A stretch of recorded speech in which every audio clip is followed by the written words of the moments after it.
Ha llegado el momento de escuchar la palabra de Dios. Un potente mensaje extraído de las Sagradas Escrituras. En la voz del pastor Carlos Hoyos. Esta pregunta, miren lo interesante, vea. Dios le bendiga grandemente, pastor Carlos. Dice, estoy comprometido en matrimonio y estamos a menos de un mes de casarnos, imagine usted. Pero hace 3 días, mi novia dice que tiene mucho miedo de casarse, que después de esto de pronto falla a Dios o a mí como esposa. Tiene temor de no ser una esposa ideal como Dios manda. ¿Qué puedo hacer, pastor? ¿Qué debo yo decirle a ella? La pregunta es, ¿qué le genera a él esa actitud de ella? Recuerde lo que la Biblia dice: la voluntad de Dios es buena, es agradable y es perfecta. Si lo que ella le está diciendo a usted le parece agradable, es bueno y es perfecto, cásese. Si le genera incertidumbre, le genera dolor, no se case. Porque ella no están seguros de lo está que segura. están haciendo. Y eso debe de servirle a usted como un alerta. Entonces, si usted quiere un consejo de mi parte, yo le diría que pospongan el matrimonio, que deje así, porque quien se casa con incertidumbre termina mal. Aquí fuera de micrófonos estábamos hablando acerca de alguien que se casó exactamente lo mismo. Y lo más triste es que es una persona que desempeña un importante ministerio dentro de la iglesia. Sí. Y ahí tiene pues su hogar al borde del fracaso. Sabía que no le convenía porque la otra parte decía que se sentía insegura, pero él le insistió y al final se casó. Y ahora, ¿qué problema tan serio? Entonces, eso es lo que a usted está a punto de pasarle. Mucho cuidado, que uno se casa muy fácil. El problema es resolver las dificultades que se presentan después, y mucho más cuando el soldado está avisado. Amén. Me envías esta, tan amable. Dios les bendiga. Una pregunta, pastor. ¿En cuánto tiempo puede servir una persona que haya cometido incesto?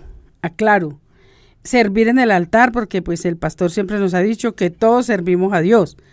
Pero ¿en cuánto tiempo puede volver a servir una persona en el altar que haya cometido incesto? ¿Se puede perdonar eso en el matrimonio? El incesto. O sea, es algo así como la esposa que ve que su esposo mujer, sí, le ha afectado su hijita. Y bueno, lo primero es que un cristiano no hace eso. Claro. Eso es lo primero. Si uno no respeta, pues complicado. 2, algo muy importante que se debe tener en cuenta, que es ya la segunda parte con relación al perdón. Claro, es que usted debe de perdonar. Eso está claro. La salvación está condicionada. Si no perdonamos, tampoco nuestro Padre nos perdona. Con respecto a si puede o no, Él puede llegar a servir. Pero eso es potestativo del pastor. Y además, con el aval de la esposa del hombre. Porque él pudo haber cometido una locura por alguna circunstancia que uno no conoce. Uno no sabe cómo funciona ese hogar, no sabe. Hay tantas cosas que llevan al ser humano a cometer locuras, que mal haría uno en hacer juicios. Pero ella, como persona cercana a él, debe de conocerlo mejor.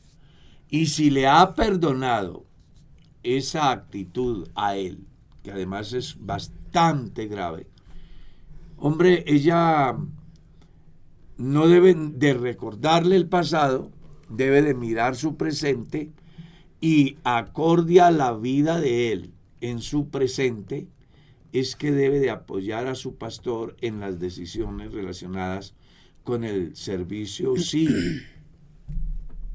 el hombre ha dado frutos dignos de un verdadero arrepentimiento. Pastor, ¿y qué es incesto? Incesto es la relación de un padre de familia con su hija. Es decir, tener sexo, abusar de ella. Eso es incesto. Pastor, ¿y la manera como manifiesta la esposa que le perdona es seguir con él? ¿O le puede perdonar y no seguir con él, no seguir viviendo con él? Pues eso ya es muy potestativo de ella. Ella tiene 3 opciones, o 4. Vamos a suponer que a Lola, su marido, le falló con la propia hija. Entonces ella tiene 3 o 4 opciones. 1, le perdona y sigue viviendo con él, que sería la mejor. 2, le perdona y se separa y no se vuelve a casar.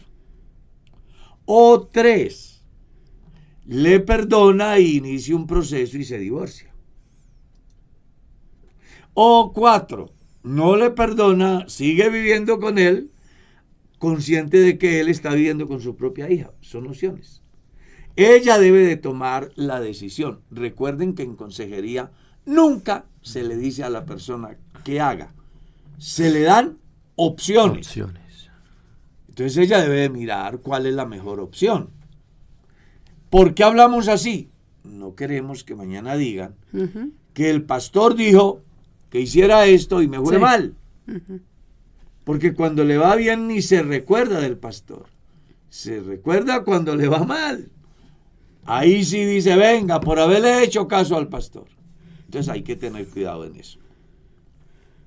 Amén, hermano Carlos. Llega esta pregunta y dice así.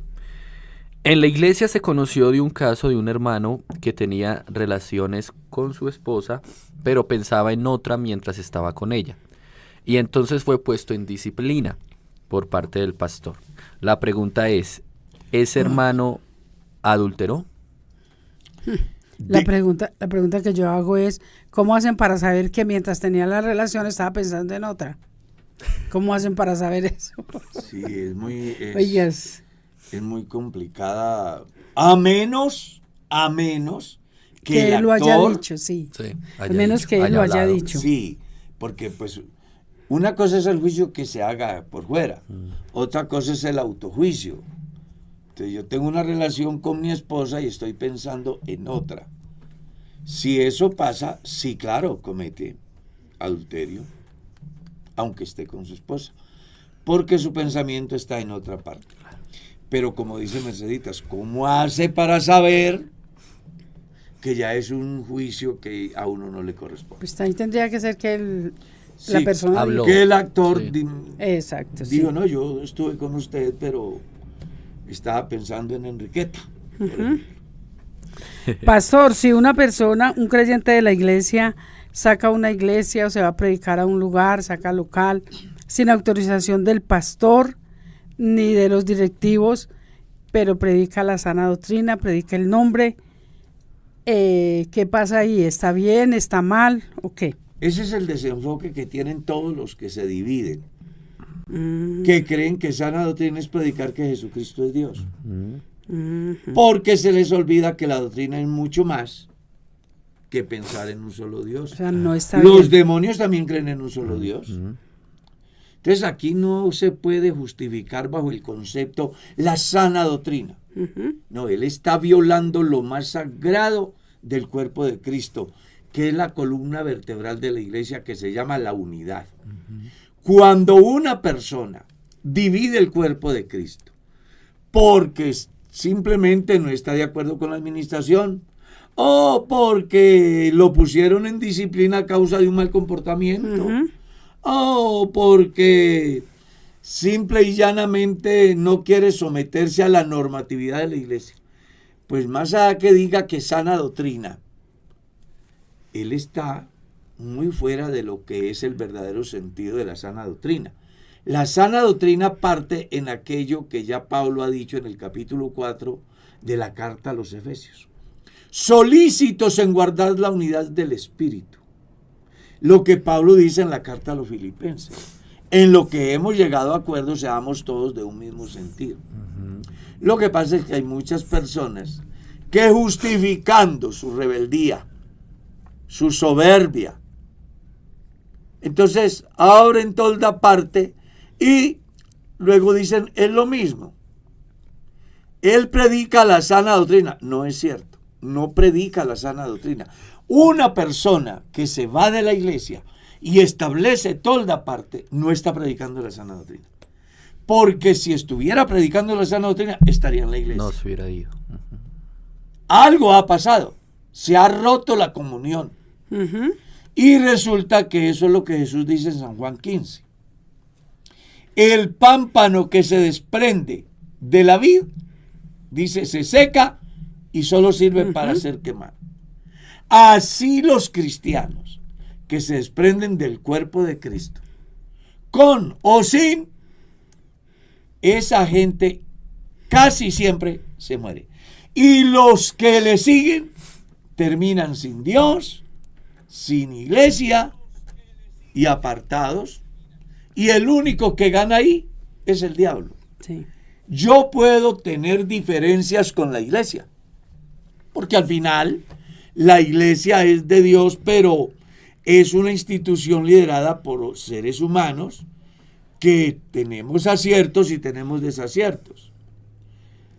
Y yo puedo tener una visión diferente acerca del campo administrativo, del sistema cultico, de las relaciones interpersonales dentro de la comunidad, de la forma como yo abordo una temática, ya sea en el área de consejería o teológica. Yo puedo tener diferencias, pero eso no me puede llevar a mí a partir del cuerpo de Cristo. Sí. Me tiene que llevar a esforzarme a entender la visión del otro, a respetar la forma como el otro piensa, partiendo de un principio importantísimo, y es que el otro lo que está haciendo no lo está haciendo por hacer un daño, sino que tiene una visión de que debe de ser así, ¿ya? Y eso no puede dañar mi comunión con los hermanos, pues eso va a estorbar cosas tan importantes como que yo pueda disfrutar de la vida eterna, como que yo pueda ser limpio del pecado, porque eso es lo que dice la Biblia. Mirad cuán bueno y cuán delicioso es habitar los hermanos juntos y en armonía. Y explica la razón, porque allí envía el Señor, ¿qué? Bendición y vida eterna. Y si tenemos comunión los unos con los otros. La Y sangre de andamos en luz, Jesucristo. como Él está en luz, la sangre de su Hijo Jesucristo nos limpia de todo pecado. Entonces, cuando yo me voy, me parto del cuerpo de Cristo, pues yo pierdo la comunión. Dejo de tener una verdadera integración, como lo dice el Salmo 133. Entonces no habrá ni bendición ni vida eterna. No habrá limpieza de sus pecados, ¿ya? Ni podremos tener esa verdadera comunión y comunicación entre hermanos. Salieron de nosotros, pero no eran de nosotros. Primera de Juan capítulo 2. Porque si hubiesen sido de nosotros, hubieran permanecido en nosotros. Tremendo, ¿no? Claro. Y mucho más cuando salen con ese mensaje de, esta es la iglesia del amor, esta es la iglesia que sí de la recibe, restauración. Peor todavía. O sea, pero uno mira que esos movimientos no prosperan. No es que yo quiera que les vaya mal, sino que la historia dice que no prosperan. No prosperan. Hace poco en Bogotá hubo un fenómeno donde alguien se ha llevado a un grupo de presuntos cristianos porque no les sirve la iglesia, y ahora él, pues los que se fueron apoyándole le han dividido su grupo en 2 o 3 partes. O sea, eso, lo que comienza mal termina mal. Algo tiene la iglesia del Señor. Amén, hermano. sí señor. Donde la iglesia Pentecostal Unida de Colombia se para, algo sucede. Amén. Amén. Las personas que se han ido a la iglesia, la verdad yo no he visto todavía a ninguno que pueda decir he sido prosperado. No lo he visto. Amén. No lo he visto. Sí. Se entretienen con 3 o 4 personas que les apoyan su soberbia, pero no pasan de ahí. Amén, No se hermano. vaya del cuerpo, Amén. que en el cuerpo está la vida y la vida es Cristo. Amén. Mi pregunta es, me gustaría tener claro, sin yo ir a juzgar porque eso no es bueno. Hermanos, si en una congregación, para tratar de unir más las familias, se inventan un arca en madera, la cual en cada dominical se entrega a diferentes familias para que se hagan un altar familiar todos juntos en armonía. Aunque aclararon que eso supuestamente es un cajón, pero lo llamaron el arca de la bendición, haciendo referencia al arca del pacto. No sé qué opina usted de eso. ¿Esta congregación estaría cayendo en un error? Creo que sí. Si lees Éxodo 20 te lo explica de manera amplia. No te harás imagen.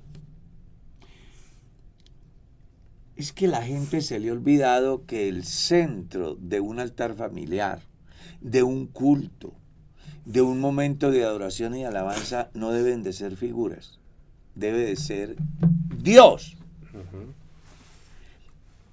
Ahí con ellos es el arca. En otra parte es el teatro. En otra parte es la discoteca. En otra parte son los payasos. Porque se supone que a través de ese mecanismo se entretiene la gente. Y resulta que la iglesia no es un centro de entretenimiento. Es un centro donde llegan los enfermos y se sanan, los pecadores y se salvan. Y eso solo es posible en Cristo a través de la predicación del Evangelio. Yo, desde mi visión muy personal, respetando lo que piensen allá en esa comunidad, porque al final, pues yo no sé la intención del pastor, cómo lo hará, él es autónomo, él es responsable. Mal haría yo meterme en ese asunto allá. Pero desde mi visión, mi pequeño conocimiento, toda reunión, sea familiar o sea congregacional, solo debe tener 3 elementos: Dios, el pecador y la palabra. No necesitamos más. Claro, porque en mi caso personal. Eso huele como a idolatría. Claro. Esta semana toca el arca para la casa del hermano Diego. No, pero es que me digo que es el arca de la bendición. La bendición ya. Y luego la vamos rotando. Y resulta que es un pedazo de palo. Eso hacen los católicos con la imagen de la Virgen. El problema es que sí, eso lo hacen. Y empieza todo a girar en torno al arca. No. En torno a la cajita de madera. Entonces, no, grave. Y eso lo hacen las comunidades tradicionales. Trasladan eso. No. 3 cosas necesita usted: Dios, su palabra y usted que es el penitente. Amén. Seguimos.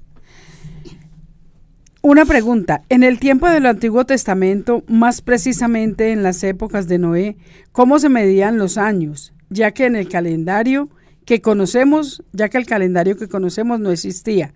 Y si es una interpretación de cuántos años se vivía o en realidad vivieron esa cantidad de años. Claro, la Biblia dice que vivieron esa cantidad de años. Yo no me voy a poner a especular aquí si fue cierto o no fue cierto. Yo creo como dice la Escritura. Amén. ¿Sí? Ahora, que cómo contaban los años en los días de Noé, pues le tengo una noticia bastante triste. Yo no estaba ahí. ¿Que era un calendario diferente? Sí. Es importante que las personas entiendan que los calendarios vinieron por vía política. Sí, claro, el nuestro es grecorromano. Y el chino es chino y el hebreo es hebreo y son situaciones netamente políticas. Muy bien. Mira esta pregunta, hermano Carlos. Según lo sucedido con los 12 hombres que fueron bautizados en el bautismo de Juan el Bautista en Hechos capítulo 19, todos los que Juan bautizó tuvieron que volver a bautizarse en el nombre de Jesús, teniendo en cuenta que Juan bautizaba para arrepentimiento y no para salvación. ¿Apolos también tuvo que bautizarse? Teniendo en cuenta que solo conocía el bautismo de Juan, y Aquila y Priscila tuvieron que exponerle más exactamente el camino de Dios. ¿Qué sucedió con los discípulos de Juan?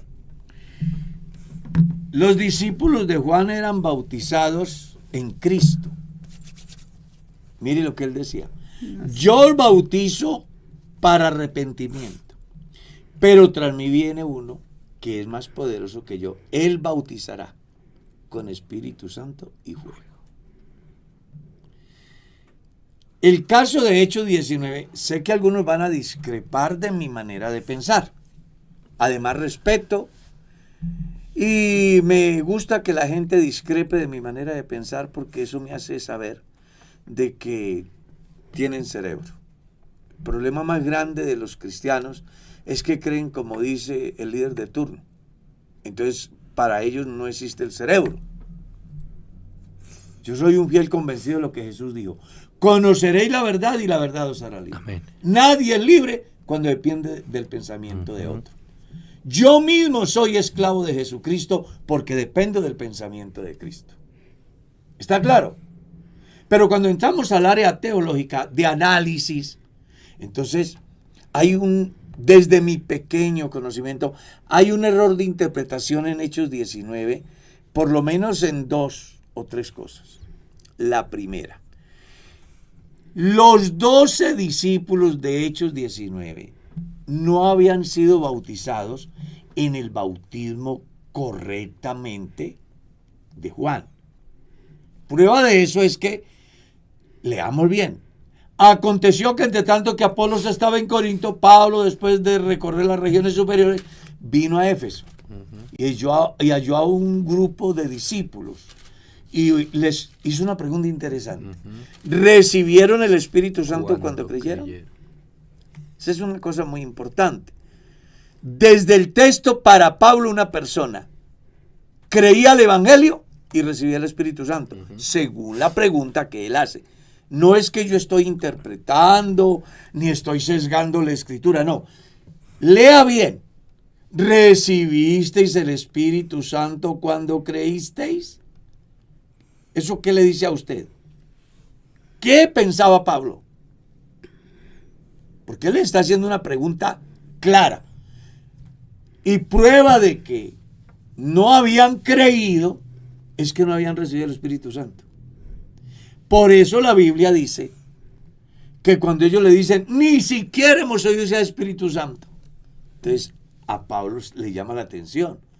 Y si no puede ser de que ustedes se han bautizado en el bautismo de Juan y no sepan que hay Espíritu Santo. Si es que el que cree recibe el Espíritu Santo. Más o menos, parafraseando es que se dice. Sí, señor. El texto. Eso es lo que Pablo les está diciendo. Entonces, cuando ellos entienden el mensaje que Pablo les transmite, son bautizados en el nombre del Señor Jesús y son llenos del Espíritu Santo. Si usted mira bien la Escritura, lo que Pablo está haciendo con ese bautismo es dándoles una enseñanza de que ellos habían sido engañados por un falso, como nos pasó a nosotros en el catolicismo. Todos pensábamos que estábamos bautizados, pero nos discipularon antes de bautizarnos, nos hablaron del Espíritu Santo, sabíamos las implicaciones del bautismo, pudimos tomar esa decisión de nuestra propia cuenta. No. Entonces, ¿qué hizo el santo pastor que nos habló del Evangelio? ¿Ustedes no están qué? Bautizados. Entonces nos doctrinaron y luego ¿qué? Nos bautizaron y Dios nos dio su Espíritu Santo. Eso fue lo que pasó allá. Pablo bautiza a unos señores que creían estar bautizados, pero que cuando se enfrentan a la realidad bíblica e histórica no estaban. Como nos pasó exactamente a nosotros. Entonces, ¿los discípulos que bautizaba Juan tenían que volver a ser bautizados? No. Juan a todo el que bautizaba le hablaba del Cristo, consciente que la ceremonia en agua era símbolo de muerte al pecado, pero que el que producía el verdadero cambio en la vida de ellos era el que bautiza con Espíritu Santo y fuego. Por eso no todos los que se bautizan en agua son salvos. Muchos simplemente se mojan. Juan 3 da una enseñanza muy bonita donde se habla de dos cosas: nacer de nuevo y nacer del agua y del Espíritu. Nacer de nuevo, el conocimiento pleno de la realidad bíblica acerca de Dios y de sus demandas para yo ser salvo. O sea, tengo un panorama de lo que es una vida nueva. Pero para que eso realmente se dé, tiene que ocurrir en mí el milagro de la regeneración, que solo es posible por el Espíritu Santo, que convence al mundo de pecado, de justicia y de juicio. Amén. Amén. Tengo una pregunta. Una hermana trinitaria, ella habla en lenguas y aún sigue allá en esa denominación. Y ¿qué pasa ahí? Me tiene con duda. Inclusive la llevé a mi congregación y allá habló en lenguas. Pastor, no entiendo. Bueno, que lea las Escrituras y con eso simplemente se dará cuenta de que no todo el que me dice Señor, Señor. Aparte de eso, también debe de madurar en la vida cristiana en el campo de saber entender que no todas las lenguas son lenguas del Espíritu. La Biblia habla de lenguas humanas y lenguas angelicales. Sí. El problema del pentecostalismo es que le hemos dado un lugar tan importante a las lenguas que descartamos lo demás. Y ahí es donde está el problema. Yo lo que tengo que pensar es, si esa persona que dice que habla en lenguas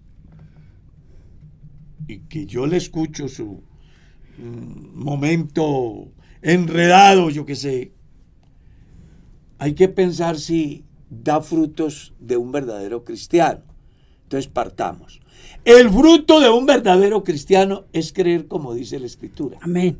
La pregunta es, ¿una persona que cree que Dios son tres, cree como dice la Escritura? No. Es una pregunta que yo hago.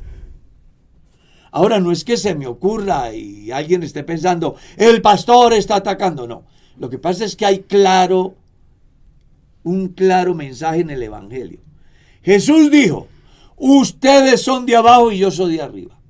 Ustedes son de este mundo y yo no soy de este mundo. Pero si ustedes no creen que yo soy, ojo con eso, en vuestros pecados moriréis. La persona puede creer lo que quiera, pero si no cree que Jesucristo es Dios, haga lo que haga. Hable, profetice, haga milagros, lo que sea. Pero si no cree que Jesucristo es el gran yo soy, como dice la Escritura, pues realmente es otro miembro de un grupo más del montón, pero no será miembro del cuerpo de Cristo. Porque quienes pertenecen al cuerpo de Cristo deben de creer como dice la Escritura. ¿Y cómo dice la Escritura? Que el bautismo es en el nombre de Jesucristo. Búscame un solo cristiano en la historia bautizado en la fórmula trinitaria. No. Búsquelo. No lo hay. Le doy la tarea. Le doy 10 años si quiere. Y ahora alguien viene bautizado en la dualidad, en la Trinidad, en el nombre de, yo qué sé, del muerto, y porque traba la lengua ya me están confundiendo a mí. Pues tiene que poner cuidado. Me parece que no ha conocido a Dios todavía, me parece que no está bien instruido en la enseñanza. Le recomendaría que hable con su pastor para que le enseñe el Evangelio y usted pueda estar definido en sus valores cristianos. Amén. Amén, amén. Hermano Carito, lo están invitando desde Puerto Rico. Lo quieren escuchar su testimonio en una entrevista que le quieren hacer en un canal en Puerto Rico, unos hermanos que lo escuchan y están muy agradecidos por todo lo que usted les ha enseñado. Salvación Podcast, Puerto Rico. Ay, qué bueno. Yo tengo allá una amiguita en Puerto Rico. Hay una familia que me siguen allá, pero no sé si serán ellos. Sé que hay muchos seguidores en muchas partes del mundo. Ayer, mientras iba a hacer una vuelta a Comercialitas, me llamaban de otro canal para hacerme una entrevista muy importante. Y bueno, el día que quieran, Lo contacte por Facebook. claro, o si quiere que se comuniquen conmigo a través del 301-274-2288 y organizamos el tiempo. Y por qué no, si algo que yo pueda hacer puede fortalecer, beneficiar a alguien en el mundo, yo no me voy a negar. Amén, hermano Carlos. Dice acá la pregunta del oyente. Dios le bendiga, pastor. ¿Quién es la reina del cielo que habla Jeremías 7:18? Era un ídolo, lo cual el pueblo israelita tenía, a quien le rendían culto, como hoy los católicos a María. Tremendo, ¿no? Dentro del pueblo de Judá dice que decían eso. Claro, claro. Es que el ídolo, pues ¿por qué prohíbe Dios la idolatría al pueblo? Bueno, por varias razones. La primera, porque fue un pueblo que fue sacado del paganismo en cabeza de Abraham. Así es. La segunda, porque en su estadía en Egipto aprendieron el sistema religioso, cultural. 400 años. Claro, 400 años. Es muy posible que los que llegaron allá de arrancada dijeran, no, nosotros no vamos a creer en un Dios diferente a Jehová. Pero se fueron muriendo. ¿Cierto? No, pues es que la Biblia dice que hubo mucha gente, entre ellos el hijo de Moisés casi se muere. Lo mata el ángel. Porque se les olvidó circuncidarlo. Cuando la gente olvida la ley de Jehová, Sí. hay una amenaza impresionante de fracaso del pueblo. Se levanta una generación que no conoce. Exactamente, se levantó una generación que no conoce a Dios, en consecuencia no practican lo que Dios manda. Entonces Dios prohíbe la idolatría porque sabe que el pueblo es inclinado a esas prácticas paganas. Y una muestra también de lo que sucede hoy en día, ¿no? Eso no es nuevo. Desde antes se ofrecían cosas a supuestas mujeres o deidades en los cielos. Ahí está. Pues ahí está Diana, ahí está Venus, ahí está Semiramis, Afrodita. Afrodita, ahí hay una cantidad. Sí, señor. Yo tuve la oportunidad de estar en el templo de la gran diosa Diana en Portugal. Allá todavía existe una ruina muy interesante. Me llamó la atención de ver cómo la gente, el culto a Diana se expandió inclusive por Portugal. Tremendo. Sí, señor. Mi pregunta es, ¿cómo responder a un católico que dice que su iglesia fue la que dijo que la Biblia tal, dice la Biblia tal como la tenemos ahora, es palabra de Dios, y que nosotros somos los que le quitamos ciertos libros? Bueno, yo le recomendaría a esa persona que lea... Los libros demás que tiene la Biblia católica. Que los lea. Yo creo que arrepiente de leerlos. Que los lea. Yo leí Eclesiástico, convoca a la gente a hacer culto a los muertos. Yo leí Tobías, convoca a la gente a hacer cultos espiritistas. Yo leí el libro de Barú. Deja ver con claridad, ojalá que se lea el capítulo 6. De Barú. Para que se decepcione de lo que tanto buscan defender. Ahí usted va a encontrar. Nosotros no tenemos los libros apócrifos que incluye la Biblia católica porque no fueron reconocidos ni por Dios, ni por los apóstoles, ni por los padres de la iglesia. Por eso no los tiene en nuestra versión.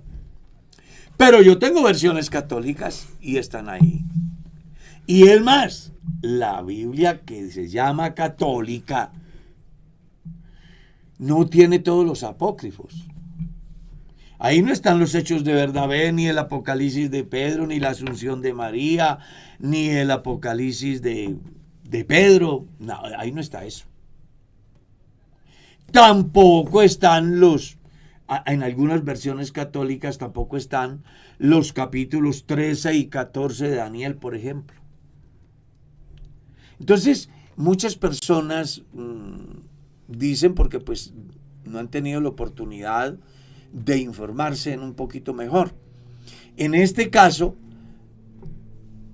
nosotros creemos en los libros inspirados por Dios. No creemos en los libros que no fueron reconocidos ni por Jesús ni por los apóstoles. Ustedes leen en el Evangelio y Jesús dijo, acuérdense de lo que dijo el profeta Isaías. Bien escribió Moisés de mí. Claro, es que ustedes desconocen lo que está escrito en el libro del profeta Jeremías. Jesús hizo alusión a eso. Es más, a los 12 años fue al templo y le entregaron el rollo de la ley y en él encontró la escritura del profeta Isaías y la leyó. Y dijo, hoy se ha cumplido esta escritura.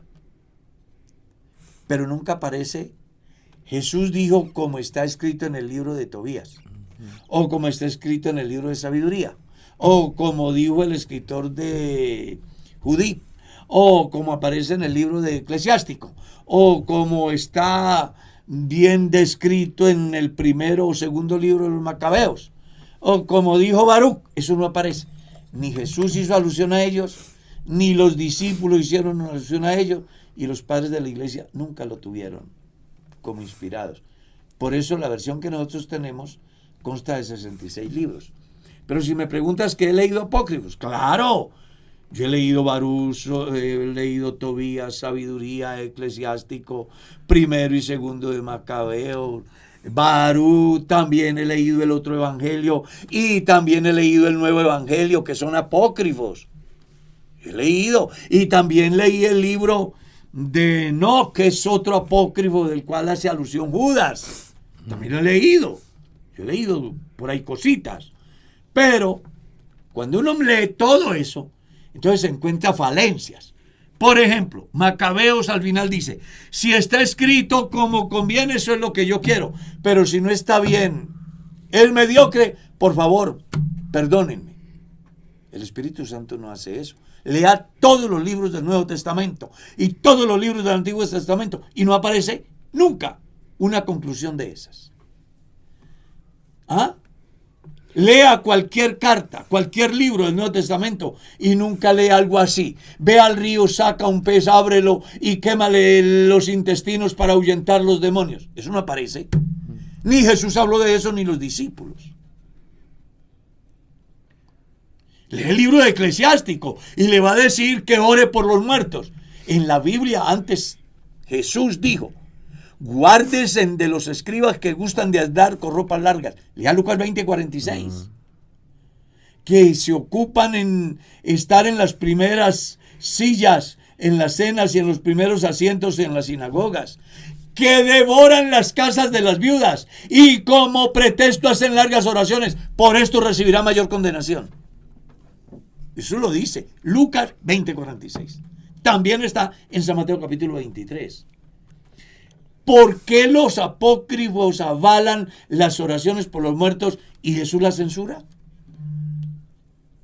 Bueno, porque es que los apócrifos surgen entre los 400 años que hay de Malaquías a Mateo, donde Dios no trató con el pueblo.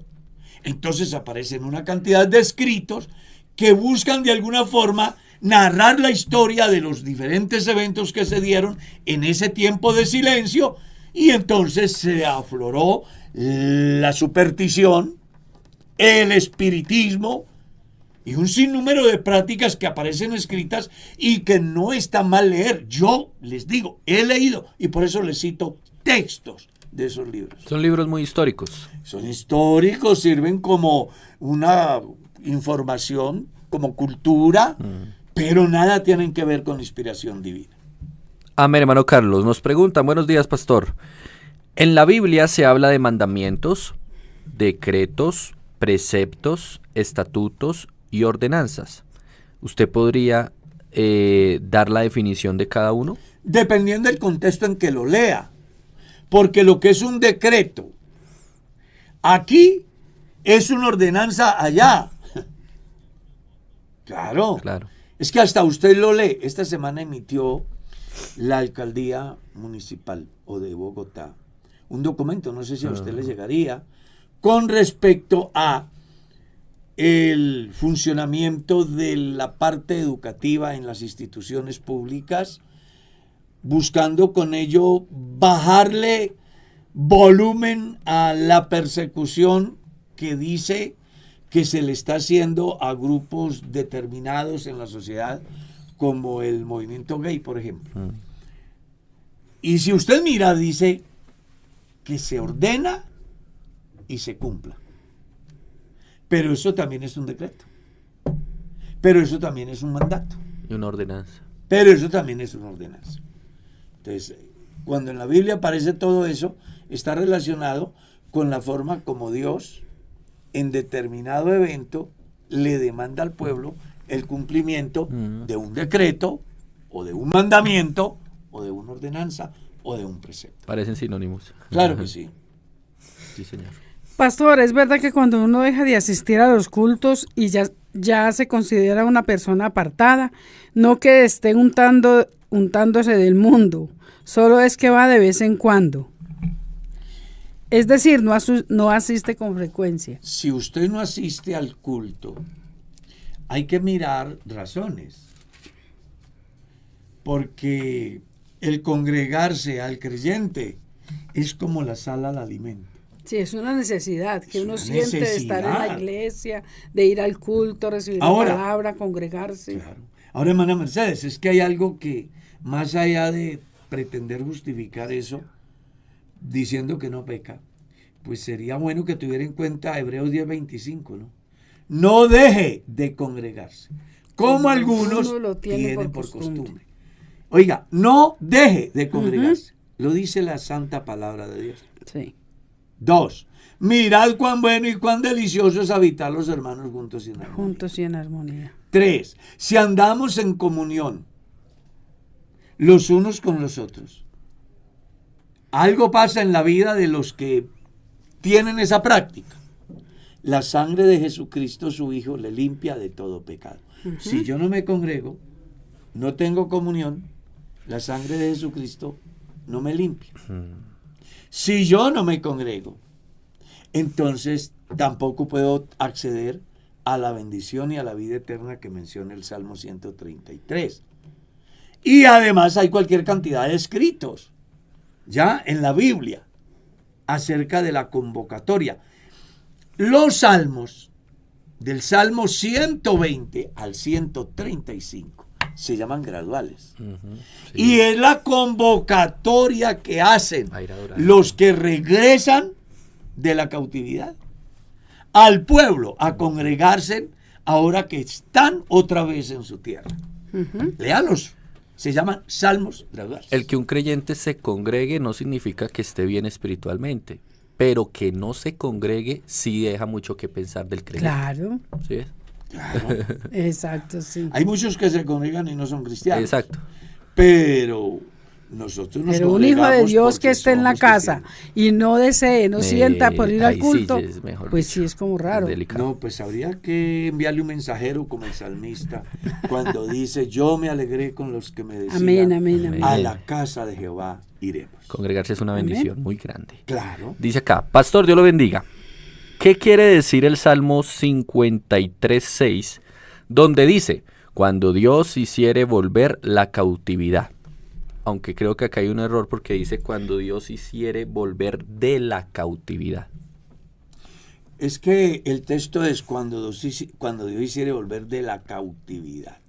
Bueno, es un salmo que se da en el periodo de la cautividad. Exacto. Usted recordará que incluso hubo un momento donde en Babilonia le decían, bajen los instrumentos, entonen las canciones. Y entonces ellos decían, ¿cómo podremos cantar Exacto. Canciones al Señor. canciones al Señor estando en tierra ajena? Entonces, ese salmo, lo que le está enseñando al lector de hoy es la necesidad que éste tenía y la visión, el sueño que tenía de volver a su tierra. Por eso él dice, cuando Jehová hiciere volver de la cautividad. De la cautividad. Porque cuando uno lo lee, Seremos la cautividad. como los que sueñan. Nuestra boca se llenará de risa. Porque cuando uno Y lo nuestros lee, labios de alabanza. cuando uno lo lee como el oyente hizo la pregunta, es como si él fuera a volver a traer cautividad. Volver a traer cautividad. Por eso, ¿no? pero el texto, El está, texto claro. está claro. Cuando Jehová hiciere volver de la cautividad. Exacto. En otras palabras, en el momento que se dé el salmo, ellos están cautivos. Exacto. Y su oración es que el día que Dios los haga volver de allá a Exacto. su tierra, entonces su boca se llenará de risa, de alegría, de alabanza, y diremos grandes cosas. Ha hecho Jehová con nosotros. Nuestro refugio es el Dios de Jacob. Amén. Amén. Qué bonito. Pastor, una hermana que se fue de su casa, por problemas con su esposo y sus hijos, que no son cristianos, ¿ella puede servir en el altar en la iglesia? Una señora casada abandonó a su esposo y a sus hijos. Por problemas con ellos. Pues que busque un lugar donde meterse, porque también en la congregación hay problemas. ¿Ya? Si la gente va a dejar inclusive sus compromisos que asumió voluntariamente, porque a ella no la obligaron a casarse, a menos que la hayan obligado. Pero problemas hay. Lo normal es que arregle sus problemas. Eso es lo pero normal. no irse de la casa y... No, porque eso es una causal para que se monte una demanda y la otra persona la gane. Entonces no está bien que esté No sirviendo está en el bien. altar. No. Lo que pasa es que ahí eso es muy complejo porque hay tantas cosas. Tendría que entrar el pastor a mirar el caso. El pastor es cómo el que es. tiene que sentarse a mirar. Exacto, Si sí amerita avalar que una persona abandone el hogar. ¿Ya? Pero vamos a suponer, le voy a contar una anécdota real. Un hombre se ha ido de la casa, ha abandonado el hogar. Se lo digo porque lo traté en el tribunal eclesiástico. Y su esposa pone una demanda buscando que le concedan a ella el derecho de divorciarse. Entonces, pues entra a la red de familia, entra al tribunal a ver qué fue lo que pasó, a hacer una investigación. Y un día se cita al hermano que ha abandonado el hogar. Y entonces él dice: hermano, vea, yo me fui porque esa mujer más de una vez intentó matarme y yo sí prefiero estar solo Qué mal acompañado. pero claro, Le va a una tirar mujer que agua varias caliente. veces empuñó un puñal para matarme y me tocó correr por no ensuciarme las manos con una mujer. Pues yo creo que salvar la vida. Entonces la señora que estaba poniendo la demanda resultó siendo la culpable y el hermano siendo el inocente. Él tenía que salvar su vida. Claro. Entonces vamos a suponer que ese es el estudiar caso de la bien. señora, un tipo que hace y deshace en la casa, unos hijos que maltratan a la mamá, que le pegan, porque increíble, ¿no? Nosotros conocimos un caso de un hermano sí. que ya está con Dios, donde la mujer y sus hijos Ay, lo sí. golpeaban. Y ese hombre era tan santo que ahí estuvo luchando hasta el día que el Señor se lo llevó. Pero si una persona ve que corre riesgo su vida, pero riesgos reales, no es que tuve una discusión porque la comida quedó simple o la ropa o no cumplió con el deber conyugal y entonces ya lo saca de excusa. no, eso no son problemas para uno abandonar el hogar. Exacto. Un abandono tiene que ser por una causa muy fuerte, Sí. entendiendo que antes que se dé ese fenómeno debe de buscar un terapeuta de familia para que los ayude, un psicólogo, si son llamados cristianos, que me temo que no son, porque un cristiano no tiene por qué hacerle la vida imposible a la esposa o al esposo. Somos cristianos, los cristianos no podemos vivir mal. Eso debe entenderlo la gente. Cuando usted levanta su mano para agredir a su mujer, cuando usted levanta su mano para agredir a sus padres, cuando usted levanta su mano para agredir a su marido, eso dice que usted no es cristiano. Claro. Sí, señor. No hay ni un motivo para que lleguemos allá. Amén. Amén. Pero vamos a suponer que se dio. Busquen un consejero de familia que los ayude, un árbitro que de alguna manera le haga ver la razón a cada cual y encuentren un lugar de consenso donde todos lleguen a la conclusión: sigamos luchando, vamos a ponernos de acuerdo, halemos todos para el mismo lado. Pastor, y que siempre los problemas de familia hay que escuchar las dos partes. Claro. Porque uno lo escucha al hombre solo, que pesar. Claro. A la mujer sola, pero escúchelos a los dos. Juntos. Y la versión es totalmente Sí, diferente. así es. Como también hay veces que uno escucha a los dos y uno se da cuenta que la víctima es el culpable. Exacto, por eso. O que la víctima definitivamente ha aguantado demasiado. Sí. O que los dos son igual de terribles. O que los dos son iguales. Sí, porque son orgullosos. Pero casi siempre hay uno más tremendo Sí, que sí, los sí.